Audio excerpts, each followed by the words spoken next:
আজকে তো 31st night না, 12টা বাজতে বাজতে আরো দেরি অনেক। এখানে যে নতুন বছরের জন্য প্ল্যান নেন, ঘরটারে কি করে সুখী সমৃদ্ধ বানাবেন। প্রতি মাসের জন্য কয়টা সূরা? 12 মাসে তাহলে কয় সূরা? 12 সূরা। প্রতি সপ্তাহে আপডেট নিবেন, খোঁজ খবর নিবেন, কয় আয়াত হইলো তোমার। স্ত্রীর খোঁজ খবর নিবেন, সন্তানের খোঁজ খবর নিবেন, কয় আয়াত হলো। মাস শেষে সবাই সবার কাছ থেকে শুনবেন, ঘরের বরকত বাড়ায় দিবে কে? এরকম ফ্যামিলি আমাদের সবার হোক, আমরা চাই না? হ্যাঁ, স্ত্রী তার স্বামীকে কোরআন তেলাওয়াত করে শোনায়, স্বামী তার স্ত্রীকে কোরআন তেলাওয়াত করে শোনায়, বাবা তার সন্তানকে কোরআন তেলাওয়াত করে শোনায়, সন্তান তার বাবাকে কোরআন তেলাওয়াত করে শোনায়। আপনার ছেলে মেয়েরা যখন কোরআন পড়ে আওয়াজ করে পড়তে বলেন, যাতে ভুল হলে শুধরে দিতে পারেন। এবং প্রতি মাসে যে সূরাটা মুখস্থ করবেন, ওই সূরাটা তাদাব্বুরে কোরআন করতে হবে, অর্থ জানতে হবে। মাতৃভাষায় কোরআনের অর্থ জানার দরকার আছে না নাই? তাহলে ঘরে কোরআন তেলাওয়াত করবেন। আল্লাহ রাসূল সাল্লাল্লাহু আলাইহি ওয়াসাল্লাম আম্মা জান আয়েশা রাদিয়াল্লাহু তাআলা আনহার কোলের মধ্যে মাথা রেখে কোরআন তেলাওয়াত করতেন। সুবহানাল্লাহ নাই?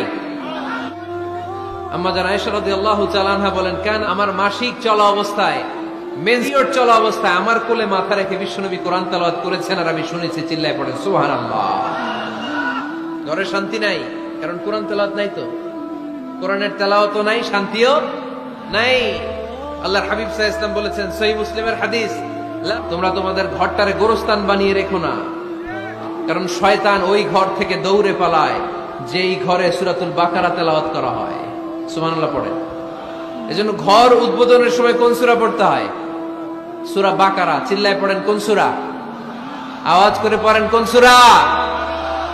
নতুন ঘর করছেন, নতুন দোকান করছেন, নতুন ফ্ল্যাট কিনেছেন, কোন সূরা পড়বেন? সূরাতুল বাকারা। শয়তান ওই ঘরে থাকে না। সহিহ মুসলিমের আরেকটা হাদিসে আল্লাহ রাসূল সাল্লাল্লাহু আলাইহি ওয়াসাল্লাম বলেছেন, ইকরাউ সূরাতাল বাকারা, তোমরা সূরা বাকারা তেলাওয়াত করো। ফা ইন্না আখযাহা বারাকা, যে সূরা বাকারা পড়ে আল্লাহ তাআলা এই ঘরটায় বরকত দেয়। ওয়া তারকাহা হাসারা, আর যে সূরা বাকারা পড়ে না সে খালি আফসোস করে। ওয়ালা ইস্তাতিউহাল বাতালা, কোন জিন, কোন পেতনি, কোন ব্ল্যাক ম্যাজিক, কোন জাদু টোনা বান ওই ঘরের কোন সদস্যকে কোনো ক্ষতি করতে পারে না। আবার সূরা বাকারায় একটা আয়াত আছে, কোরআনের সর্বশ্রেষ্ঠ আয়াত। বলেন তো আয়াতটার নাম কি?